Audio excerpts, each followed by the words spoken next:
کیا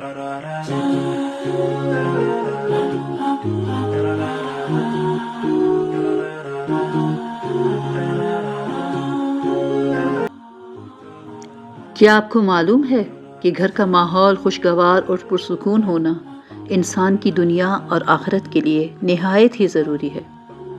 مگر کیسے؟ کوئی گھر اس وقت تک صحیح معنوں میں آرام و سکون کی جگہ نہیں بن سکتا جب تک گھر والوں کی آپس میں ایک دوسرے کے ساتھ بہترین انڈرسٹینڈنگ اور خوشگوار تعلقات نہ ہو۔ لیکن آج کا انسان اپنے ہی گھر میں کبھی کبھار خوش اور پرسکون نہیں رہتا، کیونکہ ہر ایک یہی سوچتا ہے کہ میں صحیح ہوں، میری بات درست ہے اور باقی سب غلط۔ ہم نے سننا چھوڑ دیا، سمجھنا چھوڑ دیا اور صرف اپنی بات منوانا سیکھ لیا۔ اسی ضد، اسی انا اور اسی خاموش نفرت نے ہم سے ہمارا سکون چھین لیا ہے۔ ہم سب اپنے گھر، اپنے رشتے، اپنے دل خود ہی توڑ رہے ہیں، کیونکہ ہم دل جیتنے کی بجائے بحث جیتنے کی کوشش کرتے ہیں، اور جو شخص ہمیشہ جیتنے کی کوشش کرے وہ کبھی خوش نہیں رہتا۔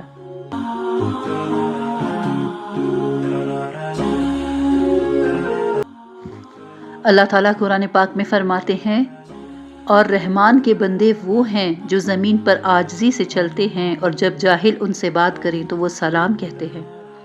یعنی خوشی انکار میں نہیں، خوشی برداشت میں ہے، سکون بحث میں نہیں، سکون ایک دوسرے کو سمجھنے میں ہے۔ اگر ہم ایک دوسرے کو سمجھنا شروع کر دیں اور ہم میں کی بجائے ہمارے بارے میں سوچنے لگیں تو یقین کریں دل سے نفرت ختم ہو جائے گی اور گھر جنت بن جائے گا۔ خوشی تبھی ملتی ہے جب ہم صحیح ہونے پر اصرار چھوڑ کر دوسرے کو سمجھنے کی کوشش کرتے ہیں۔ خوش رہنے کے لیے ہمیشہ جیتنا ضروری نہیں، کبھی کبھی خاموش رہنا بھی کافی ہوتا ہے۔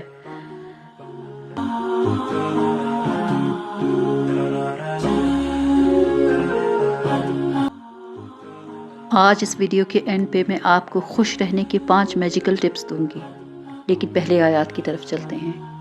اعوذ باللہ من الشیطان الرجیم، بسم اللہ الرحمن الرحیم، اللہم صلی وسلم علی نبینا محمد۔ السلام علیکم، امید ہے کہ آپ سب ایمان اور صحت کی بہترین حالت میں ہوں گے۔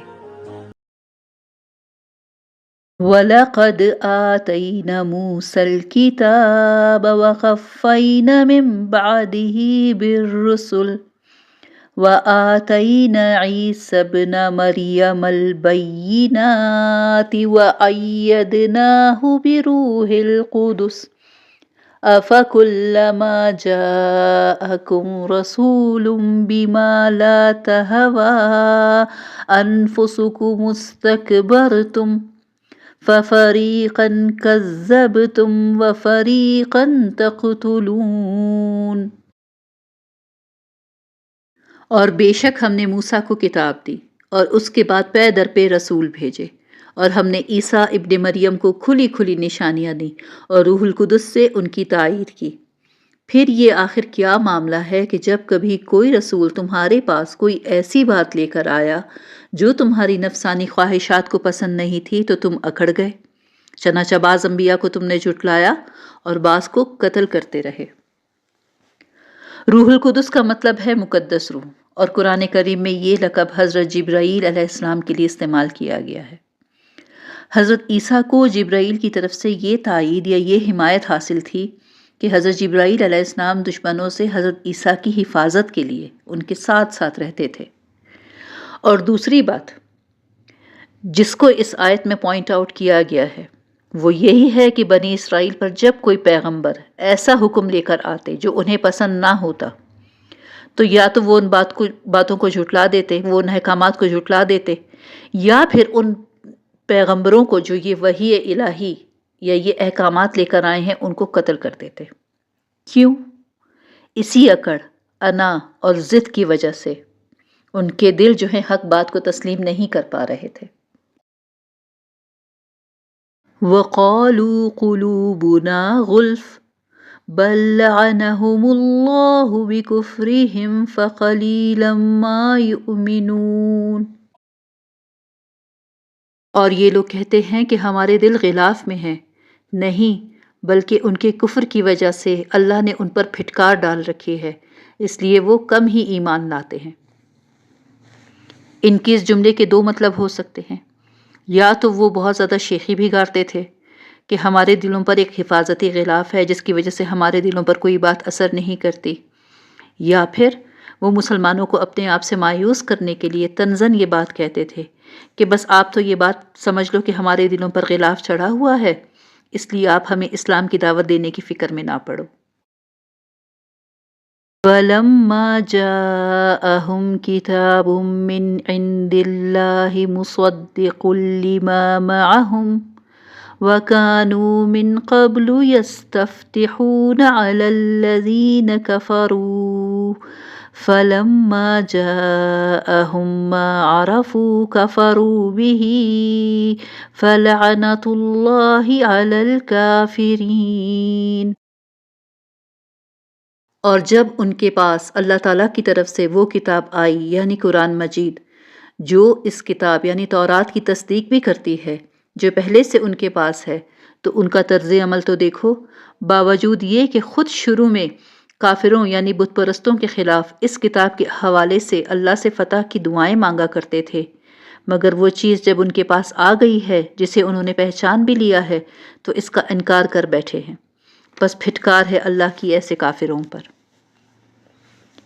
یعنی جب یہودیوں کی بت پرستوں سے جنگ ہوتی تھی یا کبھی کبھار بحث مباحثہ ہوتا تھا تو وہ اللہ سے دعائیں مانگتے تھے کہ جس آخری نبی کی خبر اللہ نے انہیں تورات میں دی ہے تو اللہ تعالیٰ اسے جلد سے جلد بھیج دے تاکہ اس آخری نبی کے ساتھ مل کر یہ یہودی بت پرستوں پر فتح حاصل کرے۔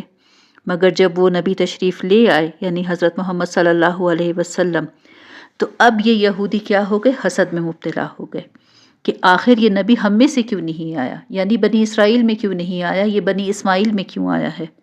حالانکہ وہ اچھے سے جان گئے تھے کہ یہ وہی نبی ہے جس کی علامتیں انہیں تورات میں بتائی گئی تھیں، مگر ان کا حسد ان کے اور حق بات کے بیچ میں آ گیا تھا۔ بئس ما اشتروا به انفسهم ان يكفروا بما انزل الله بغيا ان ينزل الله من فضله على من يشاء من عباده فباءوا بغضب على غضب وللكافرين عذاب مهين۔ بہت بری ہے وہ قیمت جس کے بدلے انہوں نے اپنی جانوں کو بیچ ڈالا ہے کہ یہ اللہ کی نازل کی ہوئی کتاب کا صرف اسی جلن کی بنا پر انکار کر رہے ہیں کہ اللہ اپنے فضل کا کوئی حصہ یعنی وہی اپنے بندوں میں سے جس پر چاہ رہا ہے کیوں اتار رہا ہے، چنانچہ یہ اسی جلن کی وجہ سے غضب بالائے غضب لے کر لوٹے ہیں اور کافر لوگ ذلت آمیز سزا کے مستحق ہیں۔ غضب بالائے غضب مطلب ایک غضب کے مستحق تو وہ اپنے کفر کی وجہ سے تھے، دوسرا غضب ان پر حسد اور ضد کی وجہ سے ہوا۔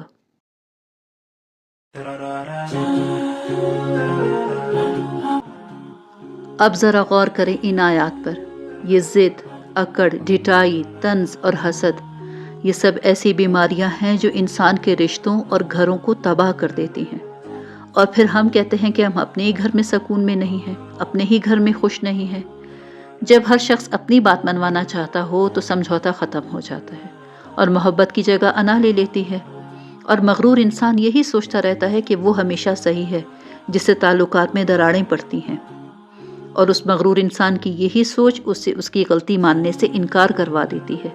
وہ اپنی ضد پر اڑے رہتا ہے اور اپنی غلطی کی معافی نہیں مانگتا، اور یہ رویہ گھر کے سکون کو کھا جاتا ہے۔ پھر طنزیہ باتیں شروع ہوتی ہیں جو دلوں کو زخمی کر دیتی ہیں، اور اس طرح رشتے ٹاکسک ریلیشن شپس بن جاتے ہیں۔ اس کے بعد ایک دوسرے کے ساتھ حسد شروع ہو جاتی ہے، اور اس حسد کا نقصان دوسروں سے زیادہ انسان کی اپنی ذات کو ہوتا ہے، اور حسد اس کے دل کا سکون ختم کر دیتی ہے۔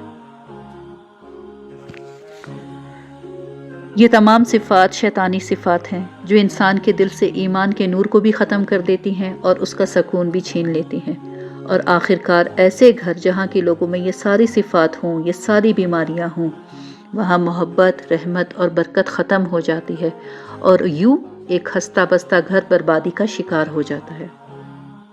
اس لیے اگر آپ چاہتے ہیں کہ آپ خوش رہیں تو آپ کو ان 5 باتوں پر عمل کرنا ہوگا۔